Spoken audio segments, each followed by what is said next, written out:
again from Anytime Fishing and Outdoors. Just back down to the local pond. It's a little windy today. It's kind of messed with my audio, but we'll see what we can do about coming up with a video for you guys.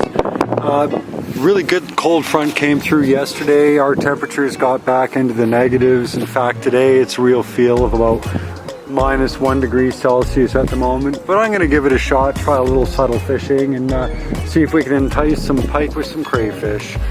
See you soon, folks. Alright, first up we'll try a little bit of a Texas rig soft plastic crayfish and see what they think of that.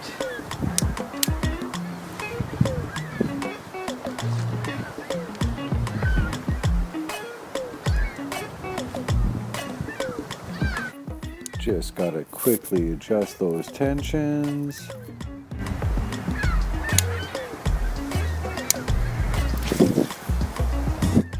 Just a quick explanation on pike behavior here, guys. Early spring, most of your pike are actually roaming. Usually pike are a predatory species. They find themselves a good spot. They'll hang out there, the bait comes by, and they attack their bait that way. Early in the spring, they don't have these plants to hide behind, so they roam around quite a bit. And the majority of the time, the males will just follow the female. And the female will move around the lake and only deposit a few eggs here, a few eggs there, not all at one time. That's kind of how they continue these species. Where they lay their eggs is right near where these plants are just starting to sprout up again. That way, when the baby pike finally emerge from their eggs and everything, one of their first food sources is actually small bugs like boatmen, things like that, fly larvae, mosquito larvae, other type of bugs living in the water column. That's their very first food sources, and that's what gets them, it's tons of protein, gets them to grow pretty quick. So after just a couple of weeks, they'll start eating anything small enough to get into their mouth, and that does include other fish, small fish. And they don't care what species it is. If it's a smaller pike than them and they can get it in their mouth, they will eat it.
Pike. It's got a little bit of bait left in them.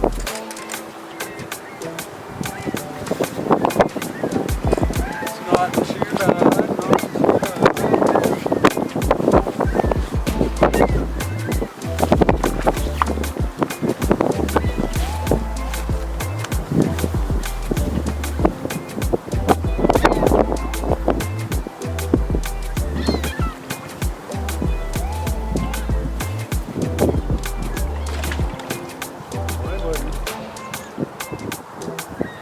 See how easily that came off?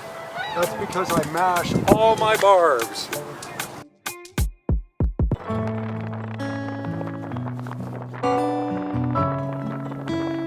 Well, it sure is windy in this location. I'll give it a couple quick casts. Notice I'm casting sidearm and not overhead. And that's because the wind is actually always weaker at the surface of the lake than it is higher up. Couple quick casts here. You'll notice I keep that lure kind of parallel to the water when I give it a toss. And yeah, that will aid you quite a bit in your cast. If you're using a bait caster going into the wind, turn those brakes up. It'll be helpful, trust me.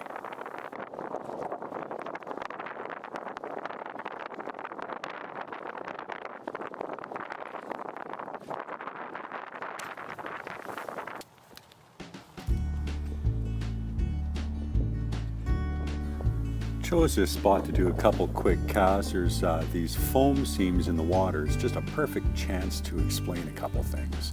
If this was a trout lake, these foam seams on a breezy day, trout again are transitory in a lake. They move around, they look for food.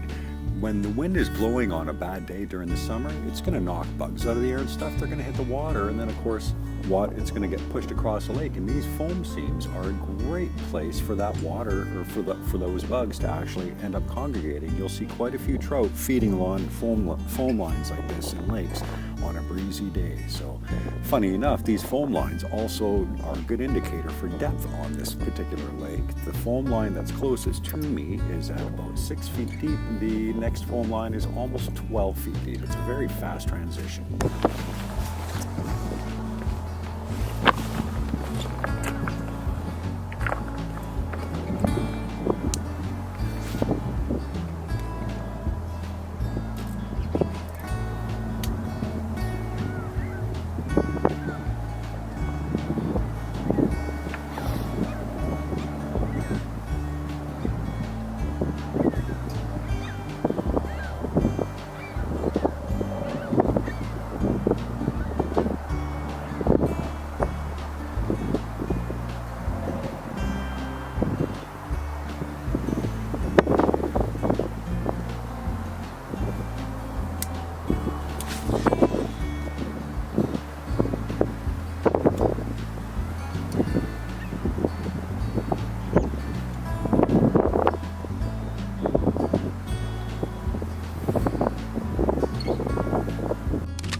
Sorry about the audio dropout, guys, but yeah, caught me another pike.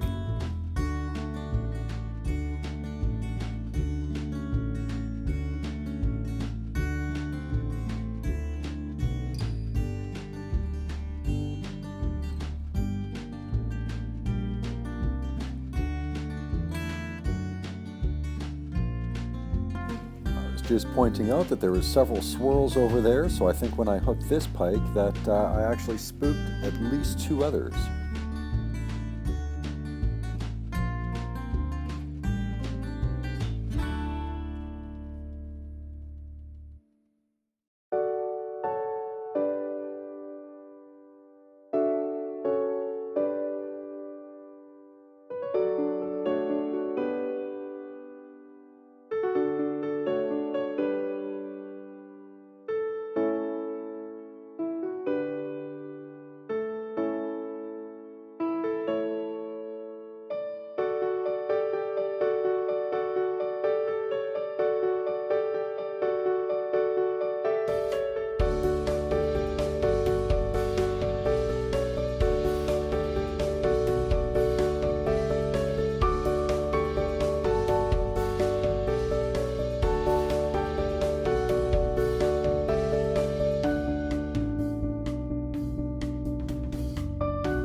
Alright guys, finished up my fishing session there. Got pretty darn chilly on the hands. Only caught the 2 fish, but it was fun, and you know, join me next time. Like, subscribe, and comment. Any ideas you guys have you'd like to see me do?